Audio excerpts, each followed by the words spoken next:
been just about 4 years now that I write for the Fourth Period. Like I said, started out as a Flyers correspondent. Now I've since become the NHL correspondent. I have a podcast that covers the Flyers on the Brotherly Pod platform. I would say I'm a casual contributor on SiriusXM NHL Network Radio. I've been on TSN 690, on Sportsnet 1050 in Toronto, or is it 1050? No, that's TSN. I forget the actual number that Sportsnet is.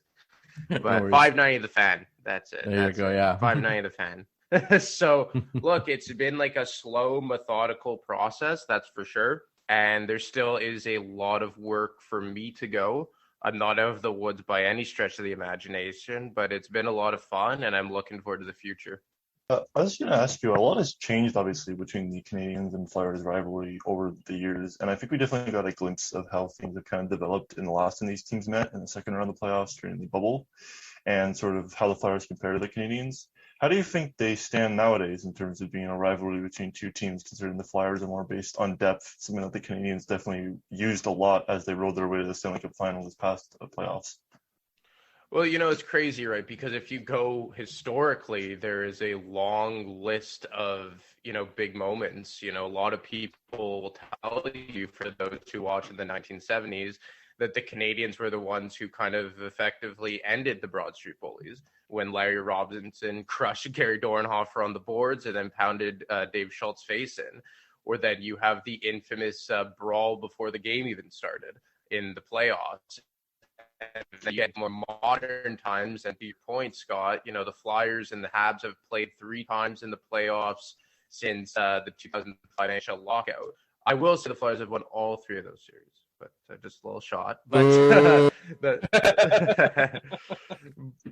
but you're absolutely right, Scott. The Canadiens have always kind of had that identity of depth, do it by committee, good two-way guys. It's been a long, long time, and maybe Cole Caulfield and Suzuki will have something to say about it, but it's been a long, long time since the Canadiens had that standout star. And I think that maybe in the earlier series of the Flyers and the Canadiens since the lockout, the Flyers had those types of stars. Like Danny Briere in between the lockouts was one of the best playoff performers of that generation. You had guys like Mike Richards, that famous goal where he collides with Halak and Hamrlik at the blue line. They had Chris Pronger for a short cup of coffee. The Canadiens, especially during that era, when you were kind of anchored by the likes of Mark Streit and Markov on the blue line and Koivu and Kovalev, and then later on to kind of Camilleri and Gomez and Giunta. Nowadays, I think there are more parallels between the two because, Giroux isn't a star anymore. Jake Voracek has been traded. Sean Couturier, is he a star or is he just a very, very good number one center kind of in the realm of Ryan O'Reilly? And now you look at the Flyers, and they are kind of more of a blue-collar, north-south team, win by committee, and that's indicative of the way that they're coached by former Canadiens head coach Alain Vigneault. So I think that over the years, the gap between the two teams' identities have definitely shrunk in that regard. So one of the connections I have made in recent years between the Habs and the Flyers was actually in the 2019 draft when the Flyers went up to make the draft pick and said from the US NTDP, we are proud to select Cam York.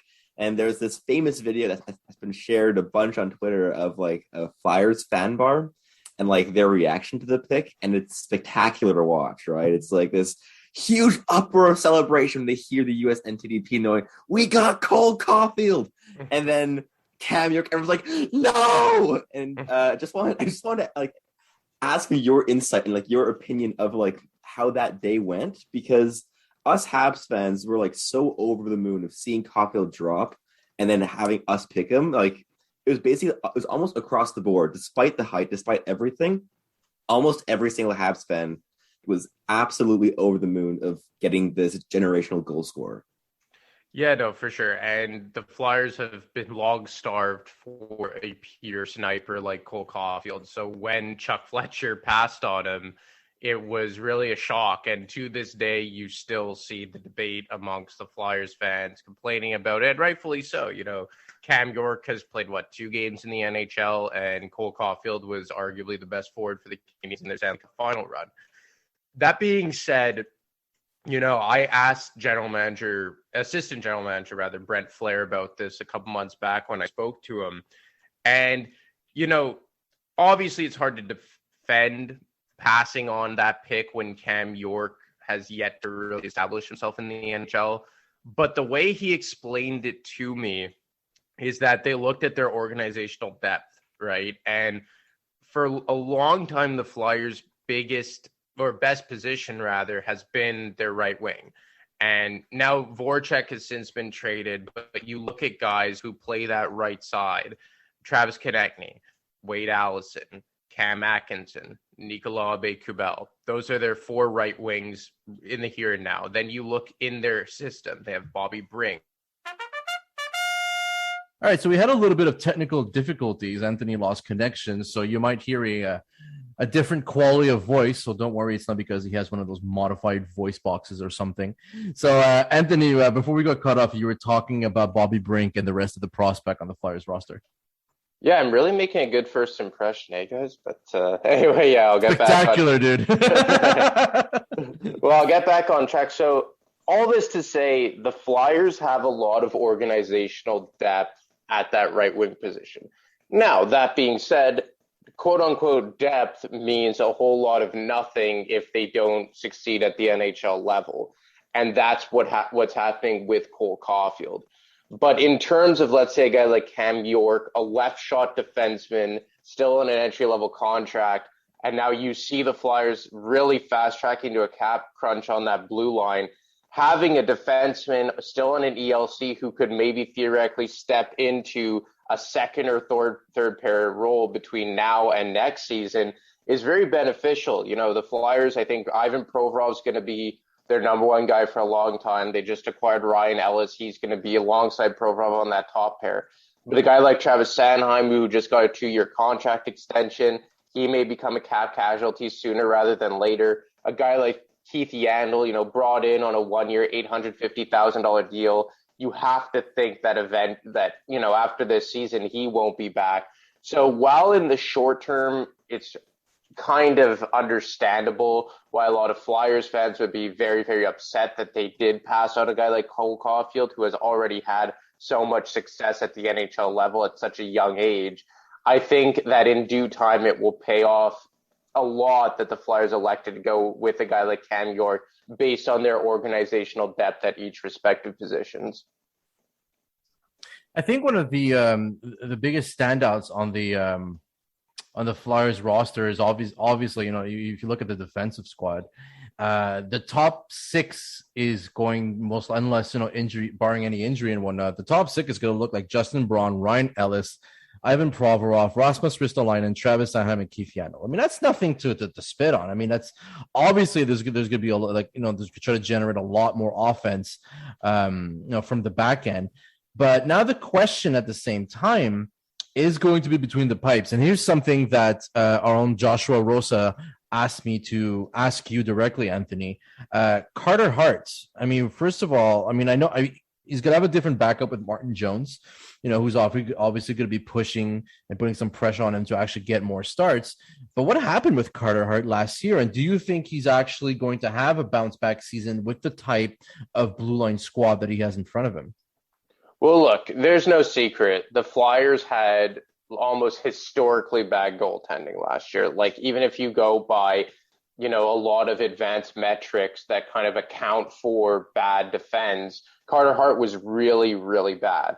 But you also have to take into consideration some intangibles. A young goalie playing in, on a team that had a lot of problems behind the scenes, a lot of, locker room issues, for lack of better words.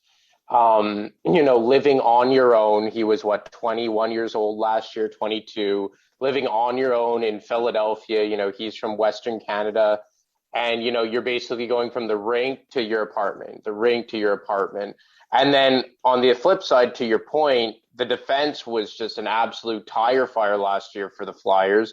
and he had no backup. Like, if you asked me 2 weeks into the season who the Flyers MVPs were, I would have said it was Carter Hart and then backup goaltender Brian Elliott.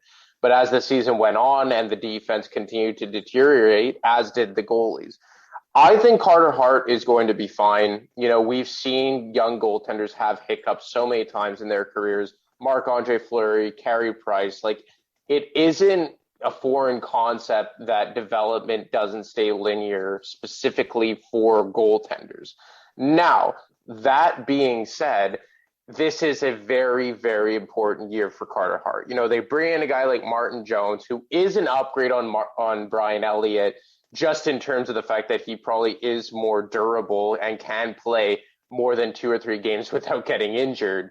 But, you can make the case that since 2018, there has been no worse starting goaltender in the NHL than Martin Jones. So, the Flyers are kind of banking on him rekindling some of that play he had from his early on years in San Jose. The Flyers goaltending coach nowadays worked with Jones when they were both back in Los Angeles in, I believe, the early 2010s. So, look, goaltending is still a question mark. I think Carter Hart will get there eventually. But this is a year where he really has to step up to the plate. He got a fairly decent-sized contract, 3 years at a shade under $4 million per season. And I think that Carter Hart has already proven to us that he can play at a high level. I think against the Montreal Canadiens, he was their team MVP in the 2020 playoff bubble.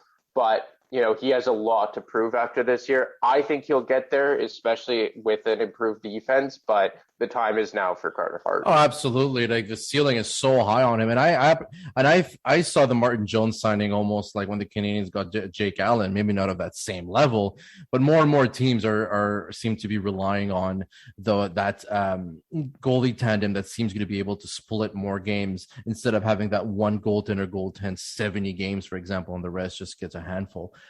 One more question that I have that's kind of draft related, or it is the draft, but it's not. It's kind of lower, a lot lower, like more unknown than the Cole Caulfield one.